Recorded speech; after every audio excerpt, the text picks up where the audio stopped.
Hello everybody, and how's it going? Welcome back to another video. It's glad to see your lovely face again. I hope you're having an excellent day.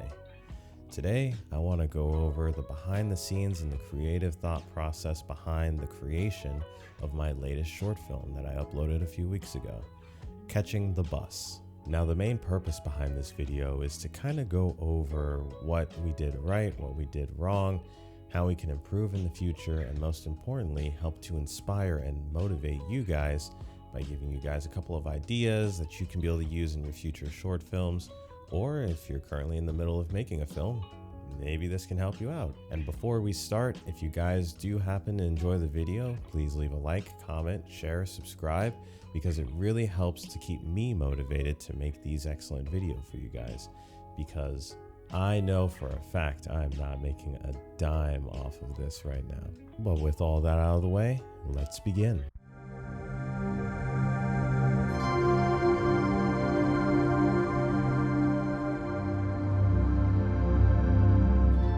Now, if you haven't seen the short film yet, I'll give you a second too, because big spoiler alert ahead.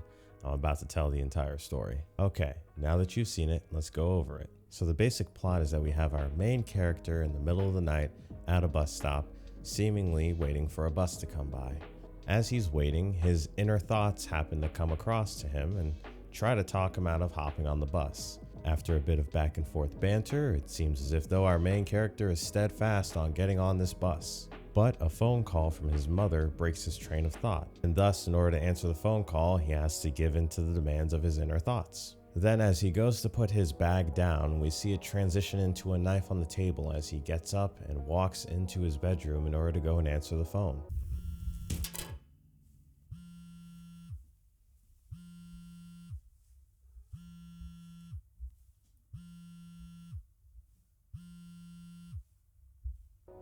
From there, it cuts to black. Pretty simplistic of a story, but the impact of it, I think, is really where it lies, because it kind of makes you wonder what just happens. Short, sweet, simple, but impactful. The purpose of the story is that the bus stop is supposed to be an allegory for suicide. In this case, our individual is willing to hop onto the bus to oblivion by catching the bus, which is a very popular term that is used by people in suicide support and suicide ideation forums, which I admit happened to be a complete fluke that I named it after that, because I found out about it after I'd already come up with the title, but I figured it was one of those happy little accidents I was just meant to be. The reason why I wanted to tell this story was because I kept seeing over and over again a lot of popular media how they kind of portray suicidal and very depressed people as sad, mopey, edgy drama queens, which honestly is not the case a lot of the time. Usually someone who is suicidal or severely depressed will go out of their way to try and hide and mask it, or even be the nicest person that you know because they're putting on a facade, a mask, to try and hide their inner feelings. And for a lot of people who are ready to commit suicide, it's quite a trivial thing for them.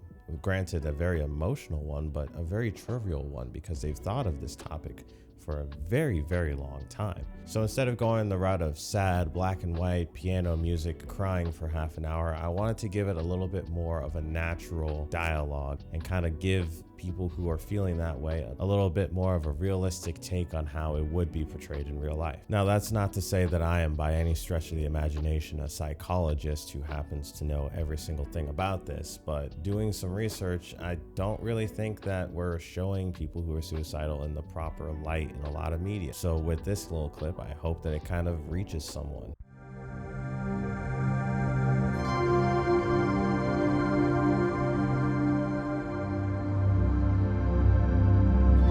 For the location scouting, it was very simple. All we needed was a bus stop and a living room, both of which I happen to have.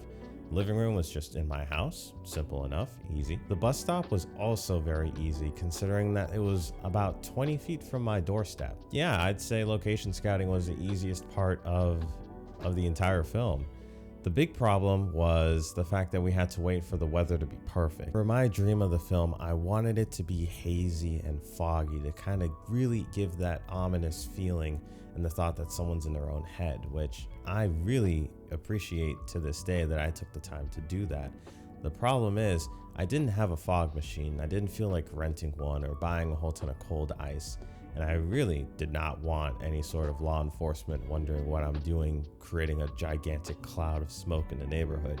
So I decided to wait for it to fog, which took quite a while, honestly. And I think that's one of the first negatives I have to put down. It's putting myself in a situation where, although I have control over the area, I don't have control over the weather. I can't make Mother Nature fog. So I had to wait the better part of 2 months before we were able to get it. But I do want to turn this into a slight bit of a positive because, one, it made me a little bit more patient. Each day that we didn't have the perfect weather, I decided to do more planning, blocking, seeing how I wanted everything placed. And I think that made me a better cinematographer for it.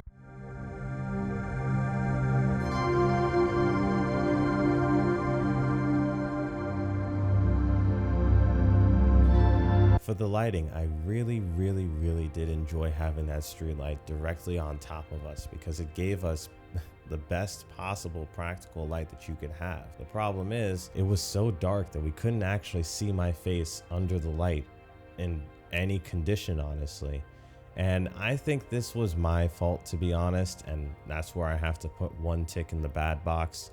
I didn't fully equate myself to all of my gear. I had a new camera at the time that I was using, and as a result, while I did get a really good picture image, I don't think I fully utilized it to the best of its abilities.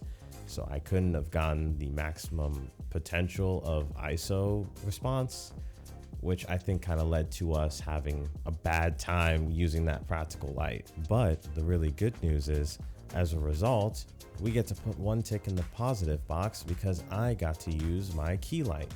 And I put that as a positive because it's very important to have lighting no matter what, because it could always be too bright and you can stop it down with an ND filter, but once it's too dark, you're kind of SOL. For lighting, I used a very simple and portable kit. I had the Nanlite Forza 60B Cobb light with the small rig RA85 parabolic softbox.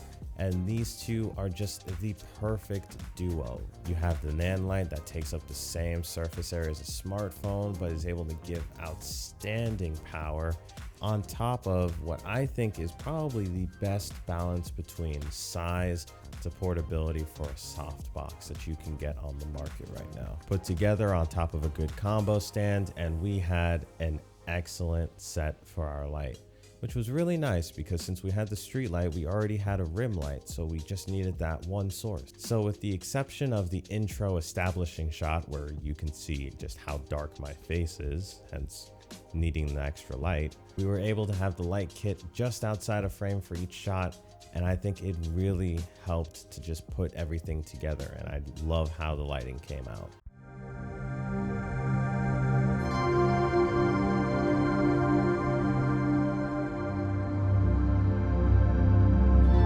For the camera package, I don't want to go too far into detail on that yet. I kind of want to keep it a secret because of the fact that it's kind of a new setup for me, not just a new setup, but kind of a whole new realm. And I really want to make a separate video on that to kind of go over and talk about it, because this setup has kind of done a couple of things for me. For one, it's really helped with my crippling gear acquisition syndrome, which is, if you know, you know, and it can get real bad, but it's kind of helped to curb that a good amount. And two, it's very versatile, but I want to give it just a little bit more time to really get into the flow of it, fully understand everything that I can do with it before I push out a video on it. But just know it's a very simple, minimal, but powerful setup. So I'll talk about that in a future video, but for now, just know whatever you have is perfectly good enough. So we're just going to put that in a tick box, your own camera, because that's really all you need.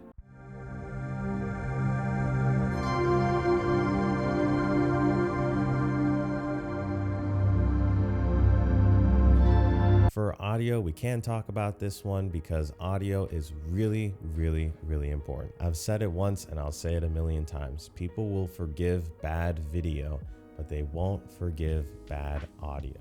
Because when you have bad video, they could just take it as an artistic representation. Oh, it looked bad because they wanted it to look that way.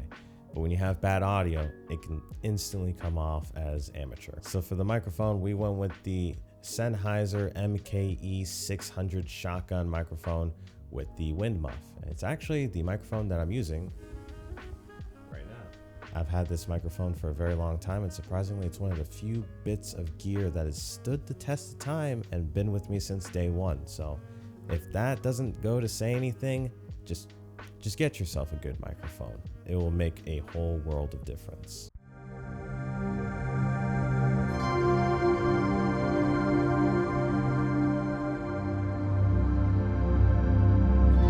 So for the cinematography and blocking, we kept it very, very simple. We had a total of 4 scenes that we recorded. We had the first scene, which was the intro that had the establishing wide shot of me from across the street going to the bus stop. Then we had shot 2 and 3, which was just using the 180-degree rule in order to get me and myself into a conversation with one another. And then finally we had the last scene, which was a simple pan and tilt up from where the knife was placed to the hallway where I walked down to the room. 1 tick box into the good because of the fact that we kept it very simple, which meant we were able to really take our time with each and every single shot, because you knew once you got it perfectly, it allowed you to be done with 1/4 of the entire film, which was a very nice feeling at the time. And on top of that, because of how simplistic it was and how, well, great it felt after getting each shot perfectly, it allowed us to have a lot of fun with it. We were able to enjoy having all the bloopers and stuff, because at the end of the day, it's only 4 scenes that we have to do, and then that's it. For where I had to place myself, we just put sticks on the ground for blocking, so we had a general idea of where I was going to be at each point to try and keep the framing as similar as possible. And then depending on which side I was on, we just simply moved the light to accommodate that portion, because the street light gave off the illusion that both sides of my face would have been illuminated regardless of where I was.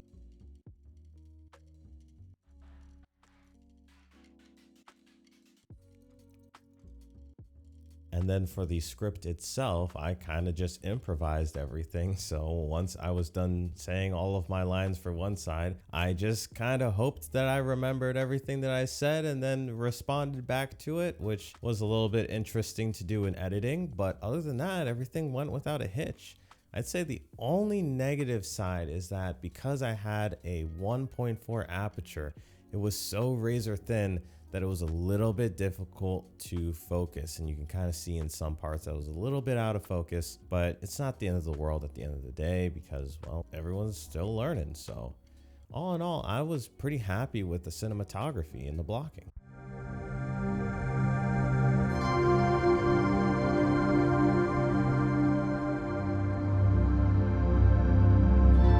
And last but not least, editing.